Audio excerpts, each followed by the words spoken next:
The following is a special presentation of Tony Kurre Radio.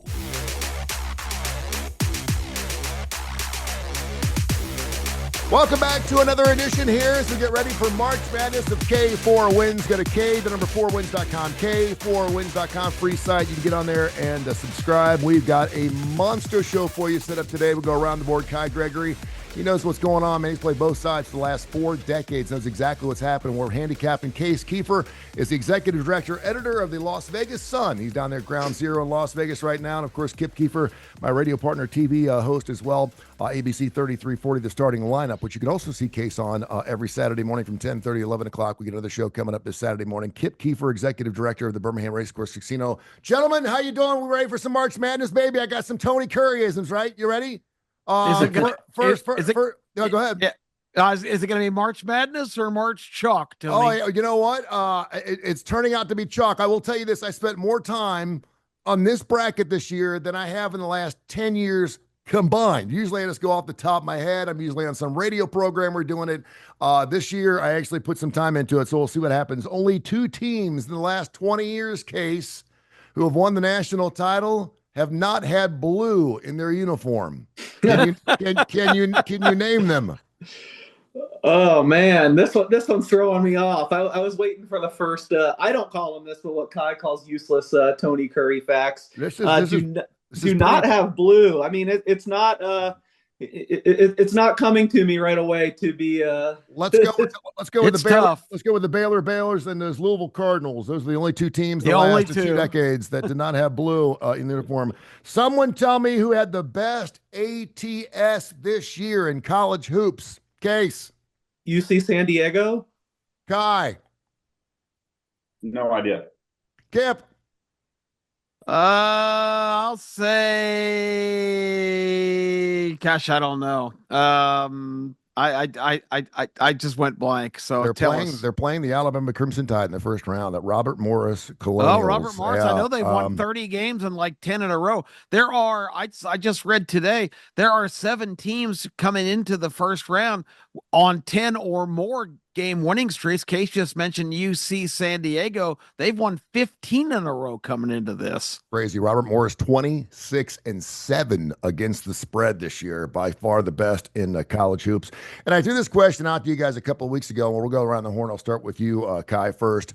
SEC of the field to win a national title this year. What do you got now? SEC. Okay. Case? Well, specifically Florida. Field. I need to find that prop, but I would be. I like the field there. Okay, what do you like? You've got 14 of the 68 teams that are from the SEC. So I mean, it's the greatest odds any has ever been, for a conference. But I mean, I only because I feel so strongly about Florida. Otherwise, I would absolutely go field, like Kate said. But I just you're not going to get me off Florida. The only team I think can beat them is St. John's. Kip, you like the SEC of the field? Well, I'm an SEC homer, but I don't know. I know Florida's playing just out of their mind right now, but I just can't get the image of that game in Athens out of my head from a couple weeks ago where they shot 21% in the first half. They're not they're not the greatest team of all time. They can throw in a clunker, but they are playing unbelievably well right now. But it pains me to say it, but right now I think Houston has a real good shot against anybody. You can hear K4Wins anywhere, obviously, wherever you get your favorite podcast. We're up on every major indice. There's not one indice you cannot find the show. K4Wins, of course, watch us on our YouTube channel on Tony Curry Radio. You can hear it back to back Friday night and Saturday mornings on the TKR app. And it's interesting enough because, and I'm one of these guys, but I'm not part of the committee. I didn't think Auburn should have gotten the overall number 1 seed. And despite the fact they do have that number 1 seed, they've got the 3rd lowest run to win a national title. Right now, they're plus 400, Florida plus 350, and Duke is plus 300. So right now, everyone's looking at Duke. And of course, they've won those last couple games without Cooper Flagg. Let's talk about Auburn because we are down here in the Southeast outside, of course, obviously, Case out there in Vegas. He's got his finger and thumb on the pulse of what's going out there. But if you're an Auburn Tiger fan, you got something to worry about right now, Case? Yes, I think so. First, I'll get to that first to backtrack because I just found that prop, and I actually am kind of tempted to bet it here. SEC minus 130, field plus 110. And this is at South Point, which has kind of made waves in the gambling industry this week, because as soon as they opened these spreads at $10,000 limits, you never get $10,000 limits on college basketball this far ahead of time. So they are taking a lot of money. So I think there's someone that feels strongly in the SEC. To me, and I know I've been too high on Houston all year, but I've kind of pot committed now. If Cooper Flag's okay, Duke, I think, has the most equity to win the tournament, and I can't be convinced otherwise. And to me, Houston would be second. So I get my top two with the field. I might bet plus 110. To me, Auburn has slipped a little bit. I'm a little bit worried about the losses in 3 or 4. I think the one saving grace to me is their draw is not all that difficult to me. I don't really see where they're going to trip up. I bet them to make the Final Four when it opened or win the region, I guess, now, since it was open at plus 105. It's now moved most places, I think, like minus 110, minus 120.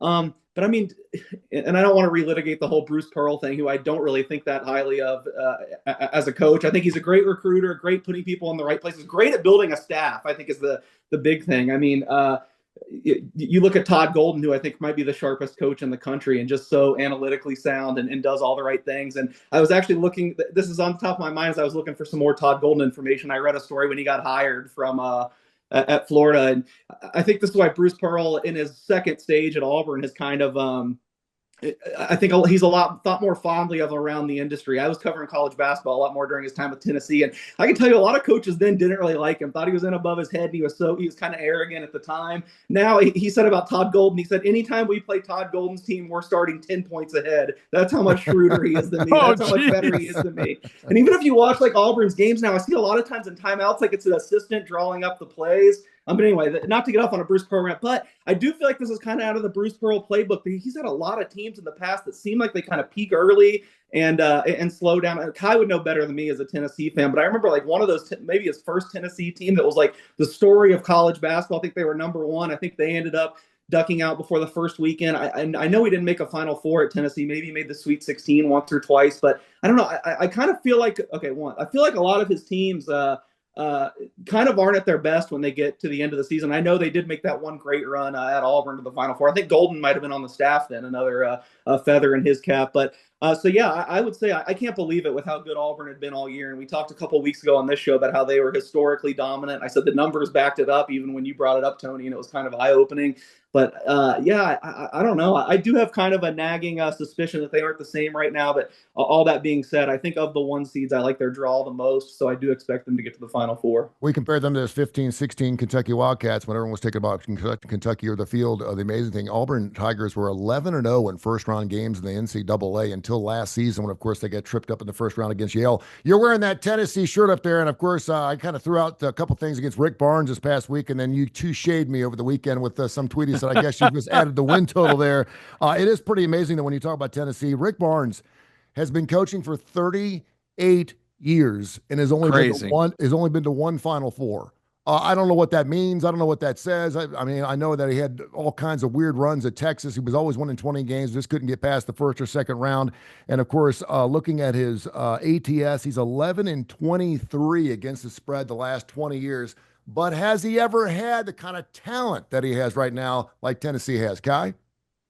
Yeah, a couple of years ago, the team was much better than this. I think this team is closer knit. And I was watching some idiot on ESPN talk about it. I can't remember which blabbering idiot they had talking about it, but important, for the end of the year. But I mean, they've got a difficult matchup, and actually, the only Tony Curry fact, the number 2 seed only made the finals once in the last 11 years. Yep. And in March, Barnes is 22-35 against the spread as a head coach. So, and I think that's I don't think that's everything. I'm pretty sure that's just the NCAA tournament. I'm rubbing off on you. He's been there I love that. a lot. That's right. He just doesn't, he doesn't win a lot. I mean, it's just like, here's another one for you. 12 of the 13 first 14 have advanced to the second round since they've been doing the play-in. So, I mean, the first 14, has advanced to the second round. So they've won their play-in game and then won a game, which I thought was pretty cool. And Tennessee's draw is not horrible. They should beat Wofford. Otherwise, Rick Barnes may not have a job. I'm going to be interested to see what UCLA team goes up against that Utah State team because I think Utah State can beat UCLA. If UCLA comes out and starts slow, Utah State will win that game. I really, this Texas Xavier game we could talk about. I don't want to go there. Really, Kentucky Troy. The matchup for Tennessee to get to the Elite Eight to make a little bit of a run is pretty good. And then if you think about it, though, too, the you've got in the top 8 seed, which I think I saw this, the top 8 seeds: Auburn, Duke, Houston, Florida, Tennessee, Alabama, Michigan State, St. John's. Strongest group of 1 and 2 seeds ever in the history of the NCAA field, and all of them would be a standalone 1 seed any other season. Combined, they have 148 quad 1 and quad 2 wins. It's amazing. I do think Tennessee, I think it really rolls up really well for them in that bracket. I would not, and I'm not telling you this because I'm a Xavier fan, I'm surprised they got in. I'm surprised Texas got in too. I don't think you're going to have a problem there. But you do have a potential matchup against Kentucky again if they get it done in the first round. Kentucky, a weird team this year, Kip, man. 5-4 their last 9 games, 7-6 their last 13, and 8-8 their last 16. This is a 500 squad. I know they're playing in the SEC, and I realize the SEC is tough. And I remember when Alabama knocked them off earlier this season, I thought, wow, Alabama is really good. They just knocked off Kentucky. Not so much. This ain't your mama's Kentucky Wildcats. Well, there was like 3 teams in the SEC where their signature win was against Kentucky. And by the end of the year, you were saying, well, that's not even a signature win. They're a 500 team, Great point. Great point. Because that, arguably, that was the big deal for Texas. That's one of the only reasons that they still thought they were kind of in it, because Texas was slip sliding away till they shocked the Blue Bloods Wildcats down in Austin. Georgia's early win of the year was against Kentucky in Athens. I mean, those are kind of lower to middling teams in the SEC. So Kentucky was vulnerable. I think you guys kind of didn't really lean my way on this one a couple weeks ago, but I was saying, everybody's hailing what an unbelievable job Mark Pope's done. I think he's done okay. It was all new players. He had injuries. But Case, what is the condition of their point guard? Is he going to be able to play? Because, man, did they fall apart the other night in the SEC tournament without him?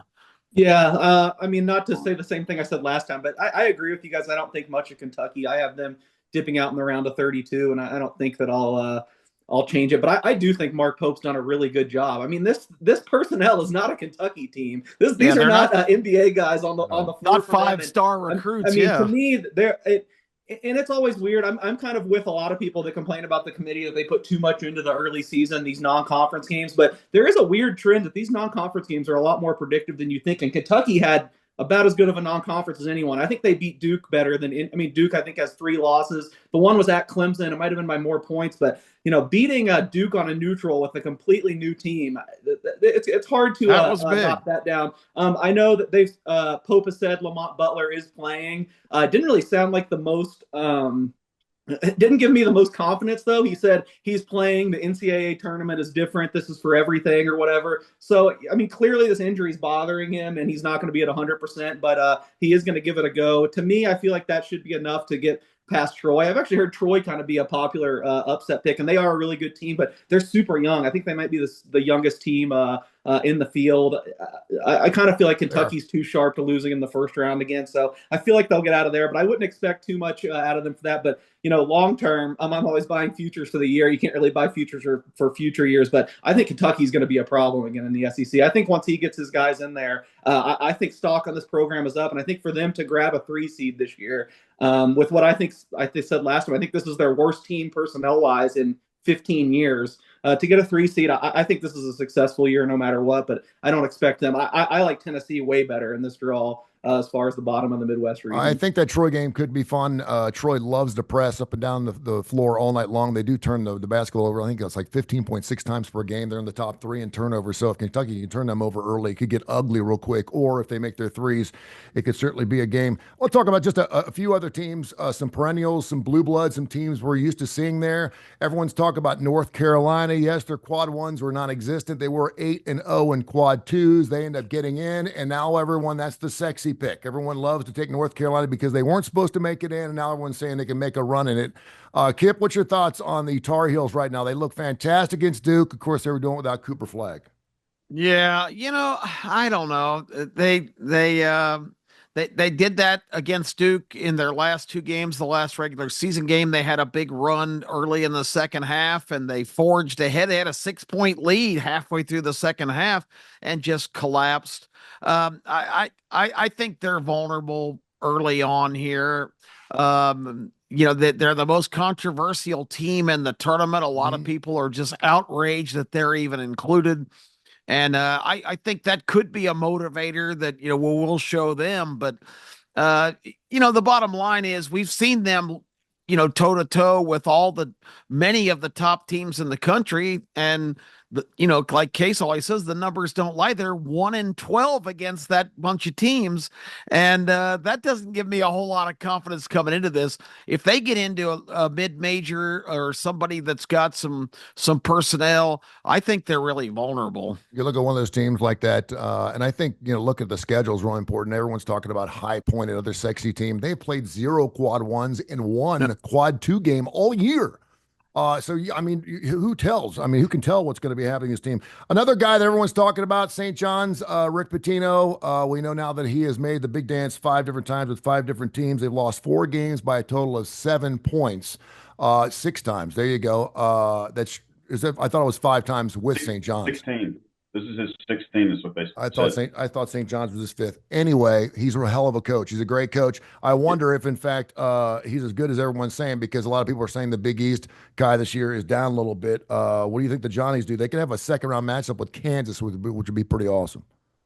Hey, but they could have a second-round matchup. You could have Patino Calipari, and we know how much those two love each other. Oh yeah, it's a love fest. Yeah, that'd be great. That'd be great. I would love to see that matchup. I think it'd just be great, for the NCAA tournament. Obviously they set it up that way, but also Kansas with where they are, that they kind of scare me because they're a little bit bigger than St. John's also. And I think Arkansas is overrated. I think it'd be a big mistake if they bring Flag, whatever his name is, back in to mess up what they've got going here recently. And I think Kansas would take advantage of that. But that'd be really interesting down there if you could get a St. John, Arkansas, or let's be honest, Bill Self's done pretty good at Kansas. What are they like in 8,000 tournaments in a row? Or whatever. I'm sure that they messed up, but oh man, I'm sorry, I'm just all over looking at this. I'll just hush and move to something else. I think it might be like 35 tournaments in a row, and I got to say, I'm the Kansas graduate here, of course, and I'm biased. I think this is the worst team since I've gone to Kansas, though, and followed them. But this was the exact draw I wanted them to get. Maybe were they not number one preseason? Arkansas over some other 10 seeds, but when I knew they were going to be a 7 seed, yes, I wanted them against St. John's. Look, St. John's, I don't know who's going to be the national coach of the year. You can't bet on it, so I haven't really thought of it. But to me, it'd be Rick Pitino, hands down. I feel like it's kind of similar to what I said about Kentucky. Maybe I'm too caught up on it, but I don't think St. John's personnel is that good, but they just play their ass off, and they're so fundamentally sound. They don't make any mistakes. So, totally hats off to Rick Pitino getting them to win both the Big East regular season and the tournament title. I just feel like they've way overachieved. Probably their second best player couldn't even get on the floor at Kansas with Zuby Ejiofor, a Kansas transfer. Another kind of interesting matchup if it ends up being Kansas St. John. So, this Kansas team's like really unreliable. You can't really trust them, but I do think they're better than Arkansas. So I kind of expect them to win this. And then I have them beating St. John's too. I think this is a good matchup. You just look talent by talent, and what would the spread have been going into the season? Kansas St. John's on a neutral, like Kansas minus 9.5 or something. Oh. Now it's going to be St. John's probably -5, maybe 4.5. And I know St. John should be favored. I just don't know. This is where I wanted Kansas to be as far as being an alum and rooting for them. But I do see their ceiling not very high, especially if Texas Tech comes out of the other pod. I would not see them beating Texas Tech in the Sweet 16. But I think it's a bad draw for St. John's and a good one for Kansas. Kansas, preseason #1 team. They have a 7 seed. That's the lowest seed they've had in 25 years. Isn't that hard to believe? Just to make it into the big dance is one thing, but have a 7 seed, the lowest in 25 years, is amazing. Another team that no one's really talking about it. They were 22-10-1 against the spread.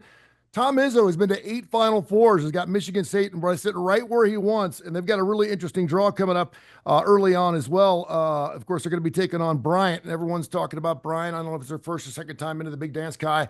Everyone's looking for that 16-1 or that 215 because it's a sexy type of thing. This could be like the blowout. This could be one of those 83-35 ball games for me anyway for Michigan State. I think they do away with Bryant pretty quick. I think so too. I mean, I go ahead and look at the matchup, and it's just going to be whether or not Marquette, New Mexico, which is an incredible matchup to me, two of the best point guards in the country on each team. That is going to be fun to watch. Of course, while we're talking about the dude from New Mexico, I can't remember his name. I mean, he can. Donovan Dent. He's the guard is great. Yeah. He can drop 30. He can get 8-10 assists. He creates his own shots. He creates for other people. I mean, he's freaking phenomenal, and he's one of the guards that I don't think many people have heard of, and are going to could get a great opportunity to watch him play 2-3 games. All right, let's get through the bracket. We'll start with you, Kip. Give me some early upsets.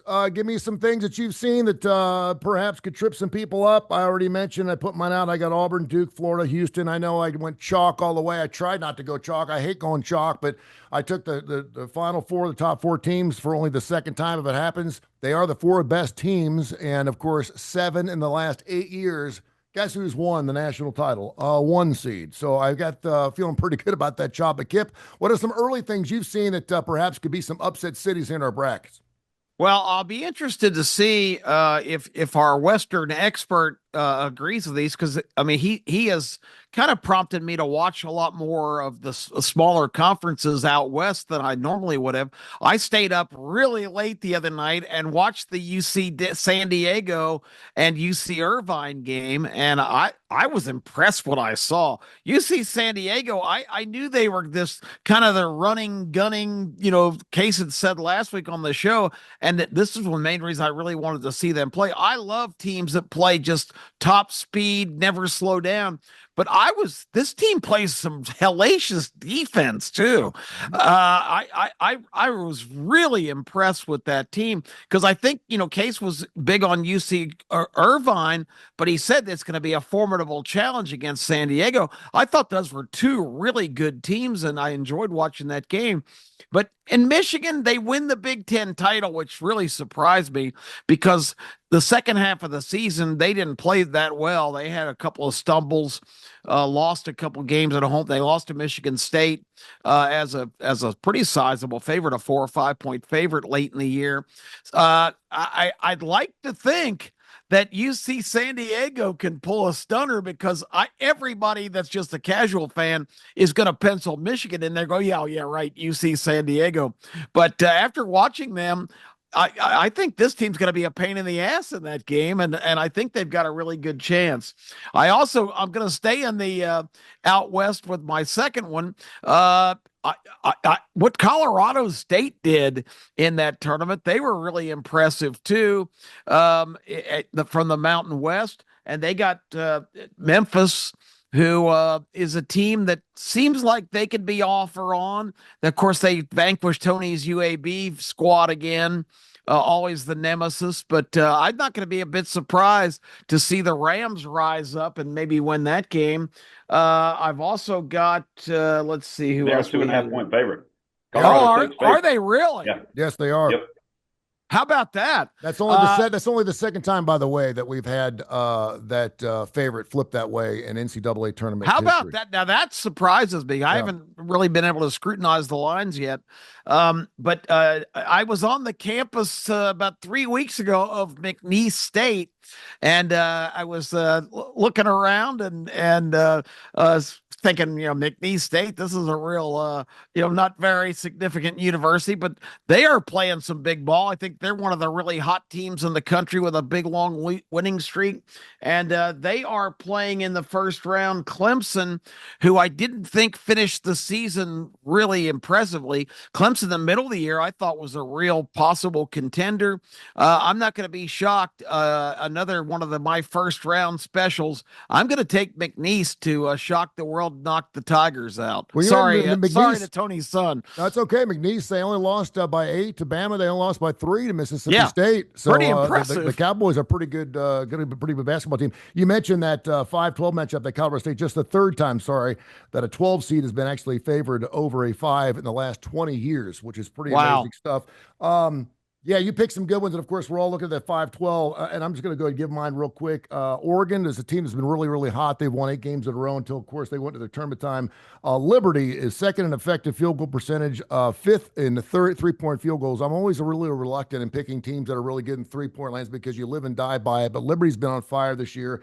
I really like this basketball team. That's at 5-12. I love the 12 with the 5 there. Actually, at Liberty knocking off Akron to go to the next round in that particular thing. On the other side, you mentioned UC San Diego and Yale. I've got Yale taking on A&M. Of course, A&M, we're 5-7 their last 12 ball games, so A&M wasn't exactly on hot. And Yale, the best offensive rebounding team in the nation this year, so I think they're going to be hitting the boards really good. I like their chances there. And then another team I think is really interesting, Drake. Drake has had just a really interesting year. UAB actually played Drake a little bit earlier in the season. And of course, a lot of people are talking about that perhaps one of the biggest games that you can have down at Bartow Arena. I'm thinking, Drake, really? They're a really good basketball team. So I like Drake to knock off one of our SEC teams. I am hoping this is not like something we saw in the Big East several years ago, and I think it was like 8 or 9 or 10 teams the Big East got in, and I think they're like 2-8 in their first 10 or something. I mean, wow. The Big East was decimated. I think it was maybe not that bad, but 4-6. They didn't do very well in the tournament. The Big East was out by the second or third weekend. So hopefully the SEC, because when you're doing these brackets, man, you got an opportunity to have a bunch of SEC games again, just because there are so many teams in the SEC. Kai, give me some upsets for me, brother. All right, I'm gonna give you one, agree with you, and back you up here. Liberty's 25-0 this year when holding opponents under 67 points. Ooh, wow! I don't think they're going to do that to Oregon, but that's okay. There's no way Akron beats Arizona. I think Arizona's going to come through and may beat Duke late in it. Just so you know, yeah, I'm gonna throw that out there. Anyway, and then also UC San Diego, third team in 50 years to make the tournament in their first year eligible, and their women's team did it also. So wow, how about that? Cool. I've already placed my Kentucky Troy over bet. I love that over 152. I think St. Mary's is going to beat Vandy. I don't like the way Vandy's been playing of late. The line's only 4. I'll take UConn. I got UConn -4. It's already up to 5 against Oklahoma. I can't pull the trigger on UC San Diego +2.5, even though they've won 30 straight. I like it. I really do. I think Colorado State's going to beat Memphis if Hunter, Henry, whatever the guy's not playing. I don't know that Haggerty and the big guy can do what they did against UAB. I think Colorado State's a little bit better team there. So, but I would also encourage people. We're going to put some futures up today, and I mean, just for the tournament, we hit some futures. Some were easy, some were hard. St. John's, Florida, Duke, Houston, Memphis, and Gonzaga. We had as futures that we posted. So. Pretty good tournament record. We'll post them. We'll post everybody's top 4 there today. K4Wins.com, K4Wins.com. You mentioned St. Mary's. They are an interesting ball squad, and of course they're playing some really, really good ball. They're 9-1 on the road this year, and I realize these aren't road games, but they, in a sense, are because they're neutral site games. And I mentioned Drake earlier, and I could not find the number, but it was worthy. They won 18 of their last 19 ball games, and Drake, by the way, is the best scoring defense in the country. They are better than Houston right now. They're giving up 58.9 points a ball game, so Drake's defense is stout. Case, what do you like? You're the man. We're all waiting to hear what you got. I mean, I got a lot, but I would say the disclaimer would be tread cautiously in the NCAA tournament. Like I said, there's already places taking $10,000 a pop 5 days out. College basketball during the year, this is where a lot of professional gamblers make their money. It's a pretty inefficient market compared to other popular sports. There's no real widespread injury information. You have to do the work yourself. But I mean, this is the second biggest sporting event probably of the year, the biggest in terms of just betting volume. So these numbers are super tight. I don't think you're going to get rich betting NCAA tournament point spreads.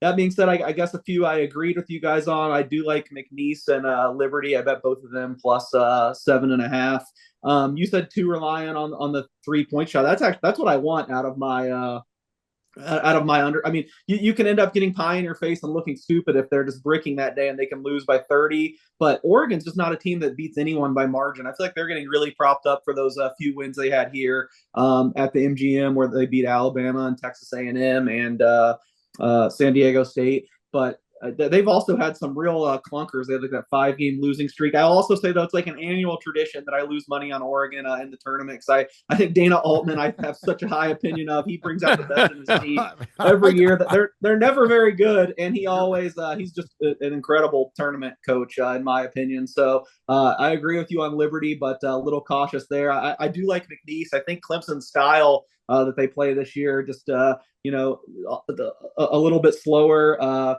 it leads them to upset possibilities, and I think McNeese matches up really well with them. I think that'll be a really close game either way. When the draw came out, I did think Michigan was pretty good, set up for UC San Diego, who I love, and who was my guess to be the top ATS team in the country. As you heard, they got to be up there. They got to be top 5. They just been unstoppable. But it's a little too. This is the other thing in the NCAA tournament. Sometimes these public sentiments can get a little bit into the market. It's just a little too trendy for me. I mean, they got bet all the way down to 1.5 at one point. I bet Michigan minus 1.5. I know, isn't it crazy? I couldn't pass up the minus 1.5. I mean, Michigan still has those 2 7-footers. Danny Wolf, who we saw beat Auburn last year, and Vladislav Golden, who we saw get to the Final Four a couple years ago. Oh, by the way, that brings me to Rick Barnes, who I think gets a little bit too much hate for his tournament failings. A lot of times I just feel like he ran into bad situations. But the one that I cannot excuse is when they lost to FAU. I mean, the seas parted that year a couple years ago. They should have been in the Final Four that year. I can't believe they lost that game still. Sorry, kind of took me off my train of thought, but something else we talked about on the show. So yeah, I had to buy some Michigan minus 1.5. I know it's back up to 2.5 right now. I think I made it 3.5, so it's pretty close, but I just I couldn't quite get there with that. Yeah, I don't like I said, tread lightly, do this for entertainment, try to have some fun. Another underdog I bet, although the numbers gone, is I like Grand Canyon against Maryland. It's a team that by the numbers actually doesn't look as strong as I feel like they are. They were much better last year, but they dealt with a lot of injuries this year. Kind of their star, Tyon Gant Foster, was hurt much of the year. It looked like he was going to be hurt going into the WAC tournament, but he was back, and I mean, they just blew out everyone. Maryland's super young, of course, Derek Queen, the freshman, so I think they're kind of vulnerable. Another upset pick would be Grand Canyon. I mean, the Antelopes. Yeah, exactly. I mean, I was already at the selection show. I was just trying to set my numbers to from following these teams all year and betting the openers. So my biggest bets are things that I bet right at the open. I mean, my biggest bet technically is on the first game because one book here opened Louisville Creighton pick, which I thought was just wrong. So I slammed Louisville pick. But I mean, now that's like 3. It's kind of where I thought it would be. But yeah, that's going to be a big determinant of my Thursday. Right away is going to be that first game because I do like Louisville to win there. I just think defensively they're a lot better than Creighton. And kind of unfair. I talked about how Auburn got an easy draw, but kind of rough that they might have to play Louisville in Lexington, 100 miles from campus. Actually, no kidding. That might be the scariest matchup for them, in my opinion, until maybe even the Final Four. I guess just last thoughts is another thing we talked about on the show. I've been a North Carolina skeptic, but I am one of the people that really likes this draw. And I think it's ridiculous that they're in the tournament. There's no way they should have been in the tournament. I mean, it's okay because Bubba Cunningham recused himself from a room or whatever. But I think they get a good matchup with San Diego State, who's kind of like the mid-major version of them. I feel like they're getting along much of this year based on reputation and how good they've been in the past. Like, this is not a vintage San Diego State team. They're just awful offensively. They are really tough defensively, so maybe they turn into a grind and beat North Carolina. But I also bet North Carolina minus 3.5 at open in that game. And then I don't know. I don't think Ole Miss is any world beater if they get to that game. And then Iowa State without Keyshawn Gilbert, Taman Lipsey still hurt. I would love Iowa State at full strength. I think they could give Auburn a scare, but they're just not. They're not there right now. And I don't know. I think Michigan State has a lot of characteristics that they could be an upset potential too in the South. So again, I just don't like a lot of these teams in the South other than Auburn. Sipsey is back, by the way, and Gilbert is out for the rest of the season. Lipsy's just still beat up, though. I mean, I just don't think he's 100%. There's no doubt. You mentioned Louisville, too. Lipscomb plus 14 or 15 in that first game might be a really good play. Little interesting. Yeah, I saw that, too. I've heard a lot about that. And you mentioned the Louisville Cardinals, 21-2 since December 14th, and one of those losses against the Duke Blue Devils. So Louisville is one of those teams, again, like the Michigan State Spartans, you're not hearing a whole lot about. They're just having a hell of a great season. All right, great stuff, guys. Go to K4Wins.com, K4Wins.com. Get all of our free plays up there. And, of course, you can subscribe. You can read some of the great blogs that Kip's put up there. We write some things up there. And, of course, our lines are changing. So are our plays every single day. So you can go back to the site numerous times per day, K4Wins.com. And very, very happy to announce it coming up this Saturday on, of course, the starting lineup on ABC 3340. Thanks to Kip Kiefer. All four of us back on the show. Kai's, of course, going to be one of our guest hosts. We'll have that show, and we'll have more plays for you coming up on our show, 10:30, 11 o'clock on Saturday morning, man. This is one of the greatest times in sports history every single year, March Madness. You guys have a great, great week. We'll catch up with you a little bit later on this week. All right, let's get some upsets.